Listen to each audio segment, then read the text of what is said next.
you are. The ringing in my ears won't stop. I'm on the floor, and I don't remember falling. My hands are shaking, touching my body, searching for the wound, for the blood. But there's nothing. I'm not shot. Charlotte. Charlotte. Look at me. Sungmin's face appears above mine, his hands on my shoulders. His gun is gone, tucked away somewhere. Behind him, I can see Marcus on the ground, clutching his leg, blood seeping through his fingers. He's screaming, but the ringing makes it sound distant, underwater. You shot him, I whisper. I aimed for his leg. He'll live. Sungmin's voice is ice cold, controlled. But we have a problem. Gunshots mean police, and police mean questions we don't want to answer. He pulls out his phone, makes a call. More Korean, clipped and urgent. Then he's pulling me to my feet, supporting my weight because my legs don't seem to work properly. Listen to me carefully, he says, gripping my face so I have to look at him. When the police come, you tell them the truth. Your husband broke in, threatened you with a gun. I defended you. That's it. Nothing about where you've been. Nothing about why you ran. Just the break-in. Understand? I nod. But everything feels surreal. Marcus is still screaming, calling me names I've heard 1,000 times before. But for the first time, they don't touch me. They're just noise. Sirens wail in the distance, getting closer. Sungmin's men arrive first. 3 of them, moving with military precision. They assess Marcus, apply pressure to his wound, secure his weapon. One of them speaks to Sungmin in Korean, gesturing at the broken door. The blood. The mess. Then the police arrive, and everything becomes chaos. The police station smells like burnt coffee and desperation. I've been here for 6 hours, answering the same questions over and over. A detective named Morrison sits across from me, her eyes sharp but not unkind. Walk me through it again, Mrs. Williams. Mrs. Williams. The name feels like a noose around my neck. My husband broke into Mr. Sung's penthouse. He was armed. He threatened to kill me. Mr. Sung defended me. And why were you at Mr. Sung's penthouse at 4 in the morning? This is the tricky part. The part Sungmin's lawyer, an expensive woman in a sharper suit than any lawyer should own, coached me on. I left my husband 2 days ago because he's been abusing me for 3 years. I had nowhere else to go. Mr. Sung found me and offered me a safe place to stay. Detective Morrison leans back. You expect me to believe that Sungmin, a known criminal figure in this city, just happened to find you and decided to help out of the goodness of his heart? I don't care what you believe. It's the truth. She slides a folder across the table, opens it. Inside are photos. Me, from tonight, my face battered, but also older photos. Medical records I didn't know existed. Emergency room visits over the past 3 years. Broken wrist. Concussion. Fractured cheekbone. These are your medical records, Charlotte. Records that paint a very clear picture of sustained domestic abuse. Detective Morrison's voice softens. I'm not your enemy here. But I need to understand the full picture. My throat tightens. How did you get those? Let's just say someone made sure we had them. She gives me a meaningful look. Sungmin. He had someone pull my records. Your husband is in surgery right now. Non-life-threatening gunshot wound to the thigh. When he wakes up, he's going to tell his version of events. And I guarantee it won't match yours. He'll lie. Most likely. But here's what I need you to understand, Charlotte. You have options. You can press charges against your husband for assault, for the break-in, for threatening your life. We have enough evidence to make it stick. Or you can walk away. And this becomes, he said, she said. I think about Marcus in a hospital bed. Marcus, who will charm the nurses. Who will cry, and say he was just trying to get his sick wife back. Marcus, who always finds a way to twist the truth. What about Sung Min? What about him? Will he be charged? Detective Morrison closes the folder. That's complicated. He claims self-defense. We have witnesses who saw your husband enter the building armed. Forensics will confirm whose gun fired first. And frankly, given your husband's history of violence, any DA would have a hard time making charges stick. She pauses. But Charlotte, Sung Min is not a good man. You understand that, right? Whatever he's offering you, it comes with strings. I know what he is. Do you? Because men like him don't help people for free. There's always a price. They release me 8 hours later. Sung Min is waiting outside the station, leaning against a black car. When he sees me, he straightens, and something in his expression shifts. Relief, maybe. You held up well, he says as I approach. Is that a compliment? It's an observation. He opens the car door. For me. We need to talk. But not here. The safe house is in a neighborhood I don't recognize. A modest townhouse, nothing like his penthouse. Inside, it's clean and functional. 2 of Sung Min's men are posted outside. You'll stay here until we figure out next steps, Sung Min says, walking through the space like he's done this before. It's secure. Off the grid. Marcus won't find you here, the detective said. Marcus is going to tell his version. When he wakes up. Let him. I've already made sure the evidence tells a different story. Sung Min pours himself a drink, then seems to think better of it, and pours me one too. The hospital records, the witness statements, the forensics. It all points to one truth. Your husband is a violent man who tried to kill you. And I stopped him. I take the glass but don't drink. She said, You're not a good man. That helping me comes with a price. Sung Min meets my eyes. She's not wrong. So what's the price? What do you want from me? He's quiet for a long moment, staring into his drink. When he finally speaks, his voice is softer than I've ever heard it. My sister's name was Hannah. She was 23 when she died. Her husband beat her for 2 years before it finally killed her.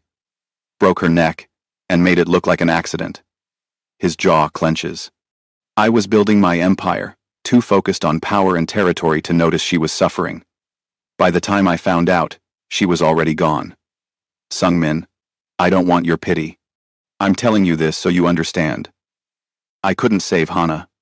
But when I saw you in that alley, bleeding and broken, I saw a second chance. A chance to do what I should have done for my sister. He sets down his drink and looks at me.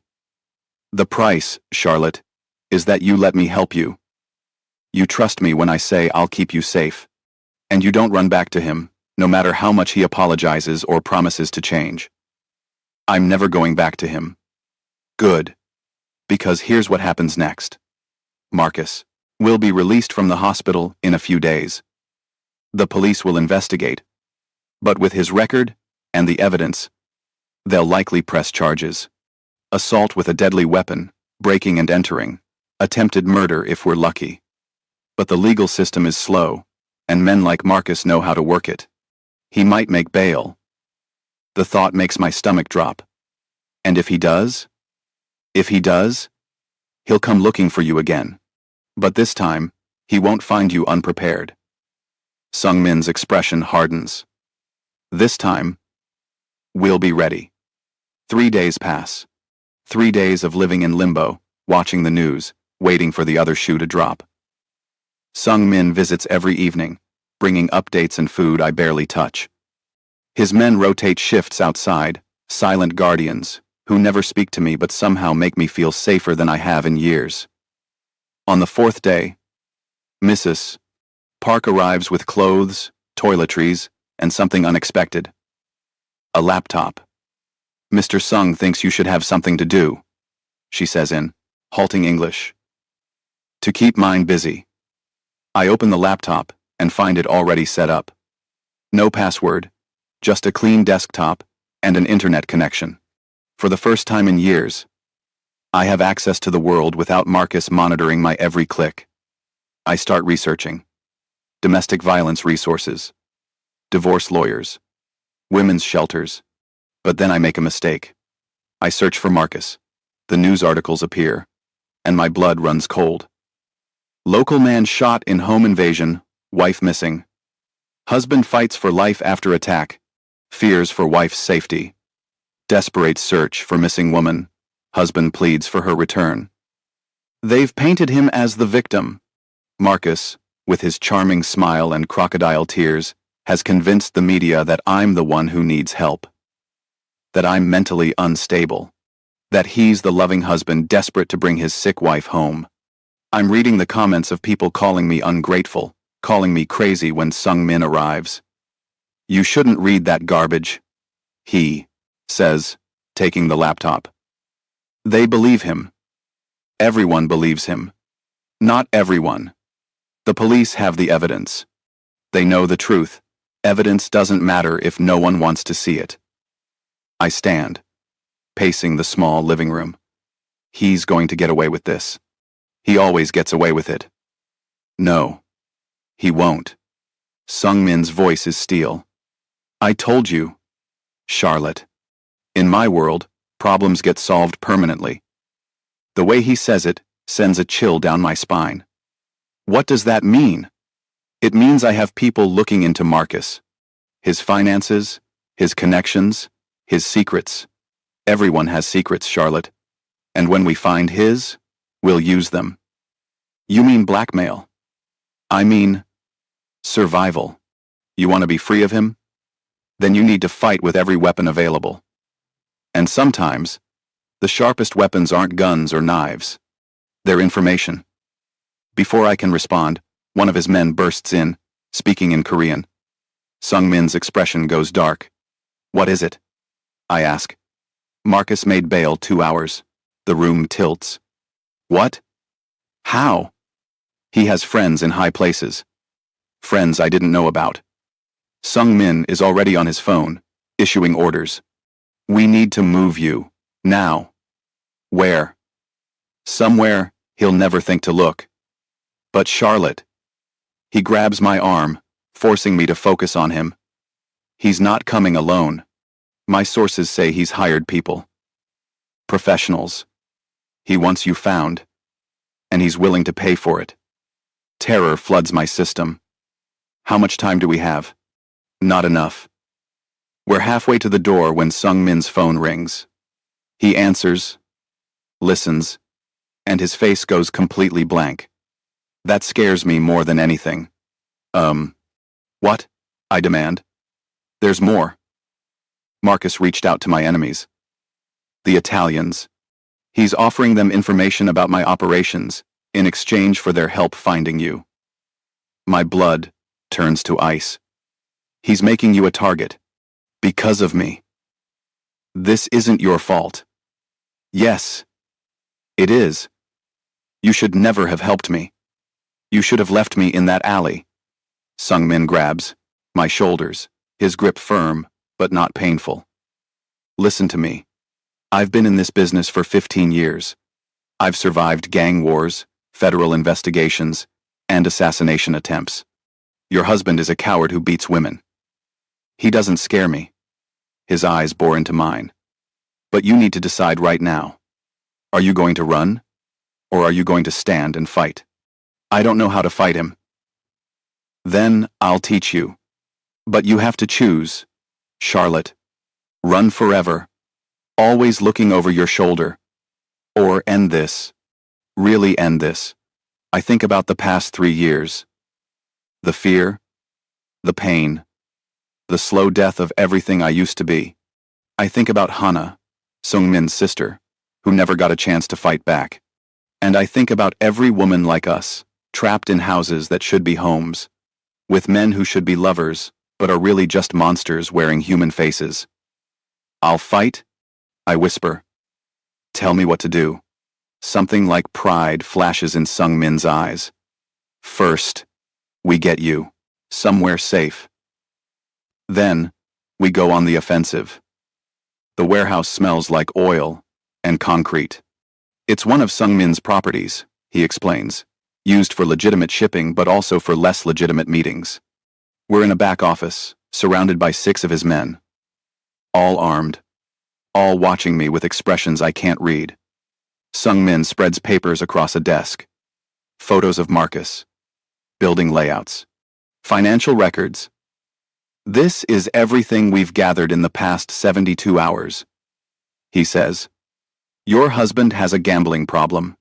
Bad enough that he owes money to some very dangerous people. He's also been embezzling from his company, cooking the books to cover his debts. He made sure you knew nothing. Sungmin points to another set of documents. He also has an offshore account. Money he's been hiding from the IRS, from his employer, from you. Enough to start over somewhere new. Understanding dawns. He was planning to run. Eventually, yes, but you threw off his timeline. Now he's desperate. Desperate men make mistakes. One of Sungmin's men says something in Korean. Sungmin's expression darkens. Well, one of Sungmin's expression. What? I ask. They found him, Marcus and his hired guns. They're at your old apartment building right now, questioning neighbors. We need to call the police. The police can't protect you from hired killers, Charlotte. But I can. Sungmin looks at his men, then back at me. I'm going to make you an offer. One time. You can say no, and I'll respect that. But if you say yes, there's no going back. My heart skipped. What offer? Let me handle Marcus. Permanently. Not killing him, he adds quickly.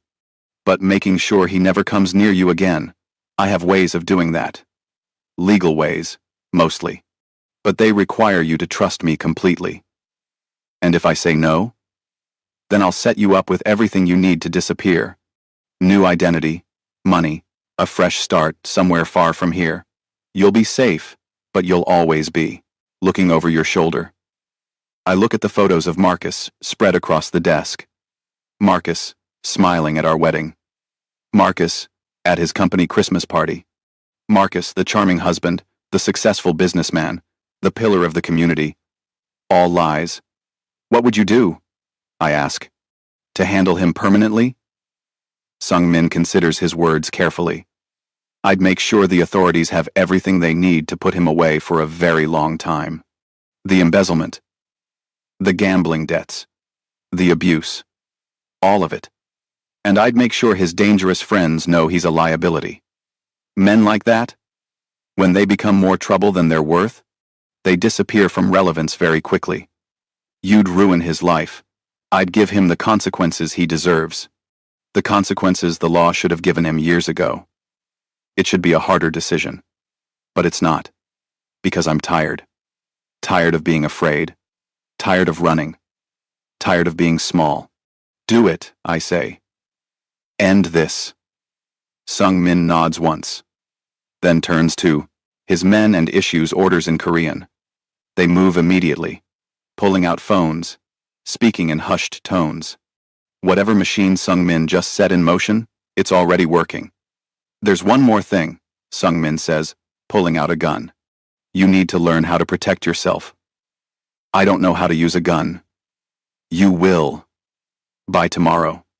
And not just guns. Self-defense, situational awareness. How to spot danger before it spots you.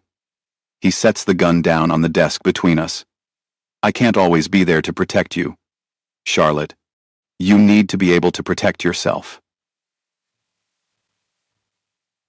Before I can respond, alarms blare through the warehouse. Red lights flash. Sungmin's men immediately draw their weapons, moving into defensive positions. What's happening? My voice comes out as a whisper. Someone's breached the perimeter. Sungmin's already moving, pulling me toward a back room. It's either the Italians or Marcus. Either way, we're out of time. He pushes me into a reinforced room, a panic room, and hands me a phone. Stay here.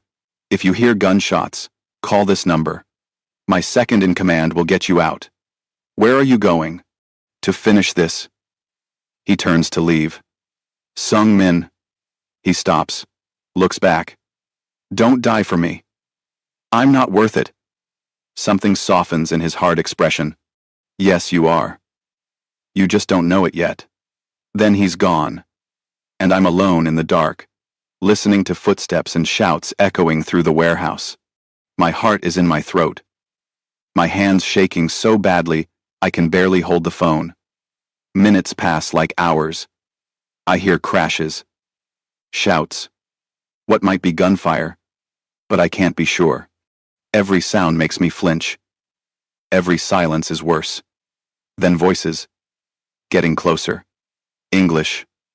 Not Korean. She's got to be here somewhere. Check every room. Marcus. That's Marcus's voice. I back into the corner of the panic room, making myself as small as possible. The door is reinforced, Sung Min said. Locked from the inside. Marcus can't get in. He can't.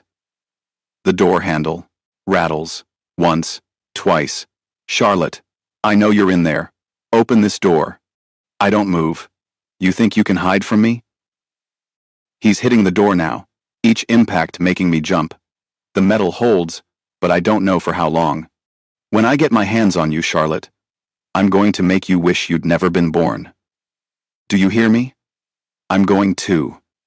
His voice cuts off. There's a thud. Then silence. I wait, counting heartbeats, too terrified to move. Then, a knock. 3 times. Rhythmic. Sung Min's signal. Charlotte. It's over. You can come out. I crack the door open. Sung Min stands there, his suit jacket torn, a cut above his eyebrow bleeding. Behind him, I can see Marcus on the ground, unconscious, with zip ties around his wrists. 2 of Sung Min's men stand over him. Is he? Alive, for now. Sung Min helps me out of the room. The men he hired ran when they realized who they were up against. Marcus was too obsessed to run. He came straight for you. I stare at Marcus's unconscious form. The man who terrorized me for 3 years. Who made me small and afraid. Who broke me piece by piece. He looks pathetic now. Almost human. What happens to him? I ask. The police are on their way. We called them ourselves. They'll find him here, with an illegal firearm, having broken into private property, in violation of his bail. Add that to the evidence we've compiled about his embezzlement and debts, and he's looking at serious prison time. And the Italians? Will lose interest when they realize Marcus has nothing valuable to offer them. Sung Min touches my face gently, examining me for injuries. You're safe, Charlotte. For the first time in years. I should feel relieved, victorious. But all I feel is numb. Why do I feel like this? I whisper. Like I'm empty? Because you've been surviving for so long. You forgot what it feels like to actually live. Sung Min's voice is gentle. That will come back. It takes time, but it will come back. 3 months later. The coffee shop is warm and busy, filled with the sounds of steaming milk and casual conversation. I sit by the window, watching people walk by. And for the first time in years, I'm not watching for danger. I'm just watching. My phone buzzes. A text from Sung Min. How's the new apartment? I smile and type back. Perfect. Thank you. Wednesday, my treat. Over the past 3 months, my life has transformed. Marcus is in prison, awaiting trial on multiple charges. The divorce papers are filed. I got a job at a bookstore, something simple and peaceful. And I'm seeing a therapist who specializes in trauma recovery. I'm learning how to be Charlotte again. Not Marcus's wife. Sung Min kept his promise. He didn't just save me. He gave me the tools to save myself. The self-defense classes, the therapy referrals, the job connections. He's been there, but not hovering. Present, but not controlling. Everything, Marcus, wasn't. People ask me sometimes if I'm dating Sung Min. The answer is complicated. He's the reason I'm alive, the reason I'm free. But I'm not ready for that. Maybe I never will be. And he seems to understand that. Some debts can't be repaid. Some connections can't be defined. Sung Min and I exist in a space between gratitude and friendship, between savior and saved, between the person I was and the person I'm becoming. My phone buzzes again. This time it's a news alert. Marcus Williams sentenced to 15 years in prison for embezzlement, assault, attempted murder. I stare at the headline for a long moment. 15 years. He'll be in his 50s when he gets out. I'll be 39. Living a life he'll never touch again. I delete the notification and finish my coffee. The sun is shining. When I step outside, the air smells like autumn and possibility. I have a shift at the bookstore in an hour. Therapy. Tomorrow, lunch with Sung Min on Wednesday. I have a life that's mine and only mine. I think about Hana, Sung Min's sister, who never got this chance. About all the women who don't make it out, and I make a promise to myself, right there on that sunny sidewalk, I'll live, not just survive, but really live, for me, for Hana, for everyone who deserved a second chance and never got one. Behind me, I know Sung Min probably has someone watching, making sure I'm safe. Old habits die hard, especially for men like him. But I don't mind, because for the first time in 3 years, being watched doesn't feel like prison. It feels like freedom. Thank you so much for watching Charlotte's story. If her journey touched your heart, please hit that like button and subscribe to the channel. Share this story with someone who needs to hear it. And remember, if you or someone you know is experiencing domestic violence, help is available. You deserve to be safe. You deserve to be free. Drop a comment. 1. Telling me where you're watching from and what you thought of Charlotte and Sung Min's story. Until next time, take care of yourselves and each other.